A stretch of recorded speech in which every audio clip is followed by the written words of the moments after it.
राधाकृष्णन भारत के 15वें उपराष्ट्रपति। आज सीपी राधाकृष्णन ने भारत के 15वें उपराष्ट्रपति के रूप में शपथ ली।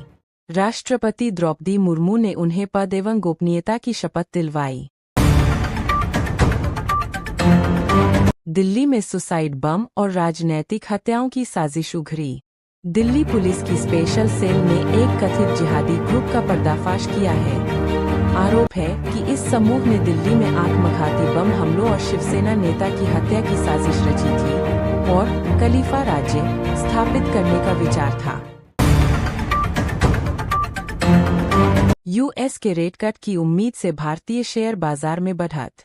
अमेरिकी केंद्रीय बैंक फेड द्वारा ब्याज दरों में कटौती की संभावनाओं के मद्देनजर भारतीय शेयर बाजार में तेजी देखी गई। निफ्टी और सेंसेक्स दोनों सूचकांकों में हल्की बढ़त दर्ज हुई। पोलैंड ने रूस द्वारा ड्रोन घुसपैठ को गलती नहीं बताया। रूस के ड्रोन के पोलिश हवाई क्षेत्र में प्रवेश को पोलैंड ने जानबूझकर किया गया हमला बताया है, गलती नहीं। इस घटना के बाद यूरोपीय देशों और नाटो में राजनीतिक तनाव बढ़ा है। दिल्ली के लिए 3,000 रुपये करोड़ का इंफ्रा पैकेज पीएम की सालगिरह पर। प्रधानमंत्री नरेंद्र मोदी की जन्मदिन 17 सितंबर के अवसर पर दिल्ली सरकार एक व्यापक इंफ्रास्ट्रक्चर परियोजनाओं का शुभारंभ करने जा रही है, जिसमें जल आपूर्ति, सड़कें, अस्पतालों का उन्नयन आदि शामिल होंगे। कुल परियोजनाओं का बजट 3,000 रुपये करोड़ से ऊपर है। एसबीआई ने बाजार में विदेशी निवेश आसान किया। भारत का बाजार नियामक एसबीआई अब सॉवरेन बैक्ड और ओवरसीज रिटेल फंड्स के लिए मार्केट एक्सेस को सरल करेगा। बड़ी कंपनियों के आईपीओ में बेचने वाली हिस्सेदारी की जरूरत को घटाया गया है और संबंधित पार्टियों के बीच कम कीमत के लेनदेनों रिलेटेड पार्टी ट्रांजैक्शंस के लिए खुलासा नियमों को सरल बनाया गया है। नेपाल में उग्र जन आंदोलन, मौतों की संख्या 51, हजारों कैदी भागे। नेपाल में भ्रष्टाचार विरोधी जन से प्रदर्शन जारी है।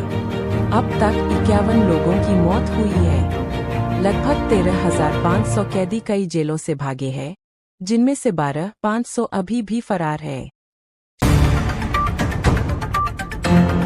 शेयर बाजार ने 2 सप्ताह से लगातार बढ़त दर्ज की।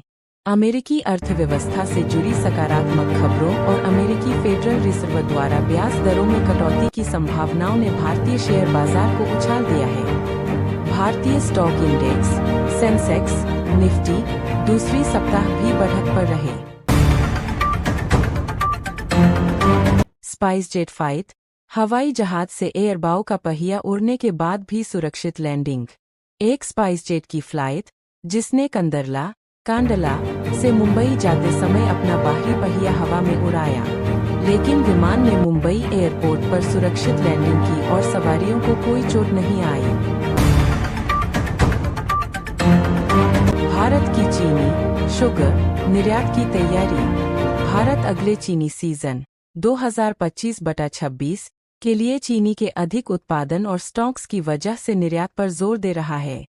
घरेलू खपत और इथेनॉल उत्पादन की जरूरतें पूरी होने के बाद भी पर्याप्त स्टॉक उपलब्ध होंगे। लखनऊ एयरपोर्ट पर फास्ट ट्रैक इमिग्रेशन सेवा शुरू। चतुर्बुद्धर चरण सिंह अंतर्राष्ट्रीय हवाई अड्डा लखनऊ में fast track immigration trusted traveller programme FTITTP launch किया गया है, जिससे भारतीय पासपोर्ट धारक और OCI कार्ड धारक जल्दी इमिग्रेशन प्रक्रिया से गुजर सकेंगे।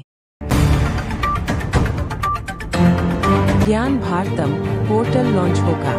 प्रधानमंत्री नरेंद्र मोदी आज एक कार्यक्रम के दौरान ज्ञान भारतम नाम से नया डिजिटल प्लेटफॉर्म लॉन्च करेंगे, जिसका उद्देश्य देश के मूल मैन्युस्क्रिप्ट्स को डिजिटाइज करना, सुरक्षित रखना और शोधार्थियों के लिए सुलभ बनाना है। पुरी पुलिस ने अपराध व ड्रग तस्करी के खिलाफ ऑपरेशन चक्र शुरू किया। ओडिशा के पुरी जिले में पुलिस ने एक नए ऑपरेशन की शुरुआत की है, जिसका नाम है ऑपरेशन चक्र, जिसका उद्देश्य अपराध एवं ड्रग तस्करी नेटवर्क को खत्म करना है।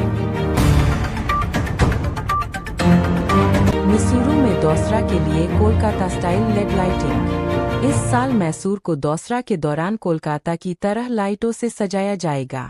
लगभग 136 किलोमीटर सड़कों और कई बड़े गोल चक्कर ट्रैफिक सर्कल्स को रोशनी से सजाया जाएगा। मारुति सुजुकी के शेयरों में उछाल। बाजार के मुकाबले मारुति सुजुकी इंडिया के शेयरों में अच्छी बढ़त हुई है। कंपनी के ऑटोमोबाइल सेगमेंट में हाल की गतिविधियों ने उसे मजबूती दी है। वस्त्र एवं वाहन क्षेत्र में टैक्स बदलाव से उपभोक्ता व्यवहार में बदलाव। नए जीएसटी नियमों से छोटे मध्यम स्तर पर सामान सस्ता होगा, लेकिन प्रीमियम ब्रांड और महंगी चीजें महंगी होंगी। कंपनी ब्रांडों ने कुछ कीमतें घटानी शुरू कर दी है। रूस यूक्रेन युद्ध पर भारत विदेश नीति चुनौतियां।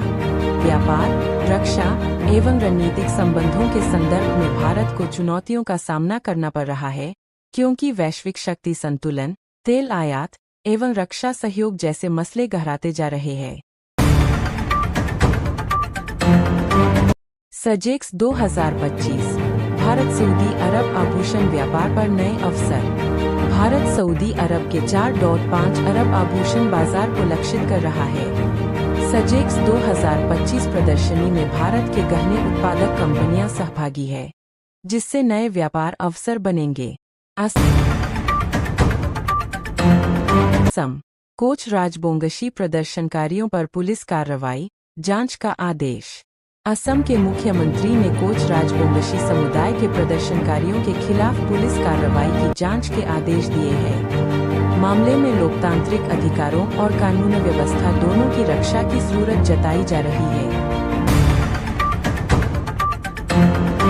मदुराई में छात्रों का प्रदर्शन, फीस बढ़ोतरी के आरोप पर। तमिलनाडु के मदुराई में छात्रों ने प्रदर्शन किया क्योंकि कुछ कॉलेजों ने कथित रूप से अतिरिक्त शुल्क वसूला है। प्रदर्शनकारियों ने यह भी कहा कि छात्र को उनकी डिग्री दी जाएगी भले ही उन्होंने ये फीस नहीं दी हो। घरेलू घरों की कीमतें बढ़ेंगी, किराए महंगे होंगे। प्रॉपर्टी विश्लेषकों की एक रॉयटर्स पोल के अनुसार भारत में घरों की कीमतें 2025 में 6.3% और 2026 में 7% की बढ़त दिखाएंगी। साथ ही अफोर्डेबल हाउसिंग की कमी है, जिससे मध्यम और निम्न आय वर्ग के लोग किराए पर ज्यादा निर्भर होंगे। खुदरा मुद्रास्फीति में हल्की बढ़त, दरों में कटौती की गुंजाइश बनी। अगस्त 2025 में भारत की खुदरा मुद्रास्फीति 2.07% पर पहुंच गई। जुलाई में यह 1.61% थी। खाद्य पदार्थों की कीमतों में गिरावट धीमी हुई है। अभी भी यह आरबीआई के लक्ष्य दायरे 2 से 6% में है, इसलिए ब्याज दरों में कटौती की संभावनाएं बनी हुई है। फेड रेट कट की उम्मीदों से रुपए में मजबूती। अमेरिका में ब्याज दरों में कटौती की उम्मीदों के चलते भारतीय रुपया थोड़ा मजबूत हुआ है, जो शेयर और मुद्रा बाजारों में सकारात्मक संकेत है। मिजोरम से दिल्ली राजधानी एक्सप्रेस की शुरुआत। भारतीय रेल ने मिजोरम के सैरांग से दिल्ली आनंद विहार टर्मिनल के बीच नई राजधानी एक्सप्रेस सेवा शुरू करने का फैसला किया है। यह 6 वर्षों में पहली राजधानी है जो मिजोरम से चलेगी। पहली यात्रा 13 सितंबर को होगी और नियमित सेवा 19 सितंबर से। एसएमई निर्यातकों के लिए नई नीति तैयार हो रही है। भारत सरकार छोटे एवं मझौले उद्यमों एसएमईओ को ग्लोबल मार्केट में एक्सपोर्ट करने के लिए नई नीति लेकर आ रही है, जिसमें ई-कॉमर्स प्लेटफार्मों के लिए इन्वेंटरी मॉडल की छूट शामिल हो सकती है। यूएस टैक्स और जीएसटी कटौती से आर्थिक वृद्धि पर असर। भारत के मुख्य आर्थिक सलाहकार सीईए ने कहा है कि हाल ही में लागू यूएस टैक्सों के प्रभाव को कम करने में जीएसटी में कटौती मदद करेगी, लेकिन ये बदलाव जीडीपी वृद्धि को थोड़ा प्रभावित कर सकते हैं। शशि थरूर ने ट्रंप की भारत नीति की आलोचना की। कांग्रेस नेता शशि थरूर ने अमेरिका के राष्ट्रपति डोनाल्ड ट्रंप को अनयूजुअल करार देते हुए कहा है कि उनकी नीति किया भारत की अर्थव्यवस्था पर नकारात्मक